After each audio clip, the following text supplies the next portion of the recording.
Their first attempt at breaking in ended in a tense standoff with a sleepy security guard.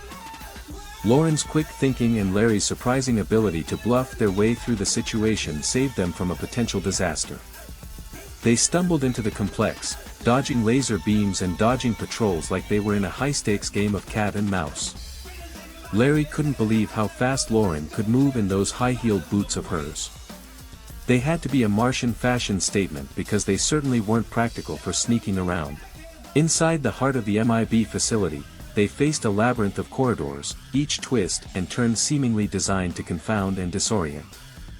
Larry's heart hammered in his chest as they tiptoed through the dimly lit halls, the hum of alien technology a constant reminder of the gravity of their mission. They stumbled upon a room filled with screens displaying images of Earth from various angles, a stark contrast to the cold, sterile environment they'd been navigating. Their moment of awe was short-lived as the sound of approaching footsteps sent them scurrying into a nearby storage closet. Larry held his breath as the footsteps grew louder, then stopped right outside their hiding spot. The door handle turned, and for a split second, he was convinced they'd been discovered. But it was just a janitor, whistling a tune as he wheeled his cart away. They waited in silence, listening to the fading echo of the whistle until they felt it was safe to move again. The next obstacle was a biometric scanner that Lauren hadn't anticipated. Larry's palms grew slick with sweat as he watched her study it, her mind racing for a solution.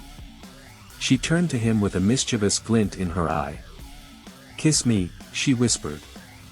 Larry blinked, surprised by the sudden turn of events. "What?" Lauren's smile was both reassuring and urgent.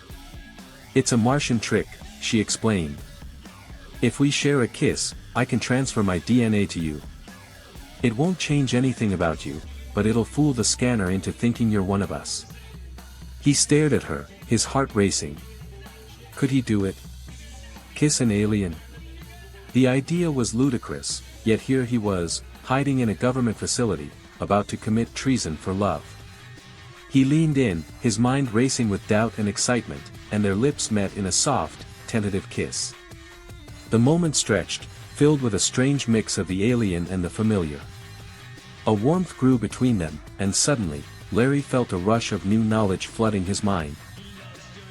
A map of the facility, the layout of the security systems, and the exact location of the energy device. They broke away, both a little dizzy from the exchange. Lauren nodded, her eyes wide. "It worked," she murmured.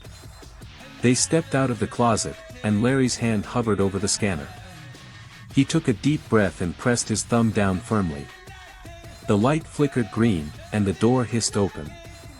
They exchanged a look of triumph, but it was short-lived. An alarm blared through the corridor, piercing the silence like a shriek. They had tripped a secondary security measure. Without wasting a second, Lauren grabbed Larry's hand and sprinted down the hallway, her legs moving with an otherworldly grace that seemed to defy gravity. They dodged more guards, slipped through closing doors, and even managed to disable a few drones that had been sent to intercept them. The adrenaline was a potent cocktail in Larry's veins, and he felt more alive than he had in years. As they approached the chamber that held the device, Lauren slowed, her breath coming in ragged gasps. The corridor was lined with more guards than they'd encountered so far. Larry could see the doubt clouding her eyes. "How are we going to get through this?" she whispered. He took a deep breath and searched within himself for the courage that had been buried under a mountain of paperwork and coffee stains. "We're in this together," he said, squeezing her hand. "We'll think of something." And just when it seemed like all hope was lost, an unexpected ally emerged from the shadows. It was the janitor from earlier, his eyes wide with excitement. "I know a shortcut," he whispered, winking conspiratorially. "Follow me, and I'll get you to the device." With a grateful nod, Larry and Lauren fell in step behind the janitor, their hearts racing in sync with their footsteps.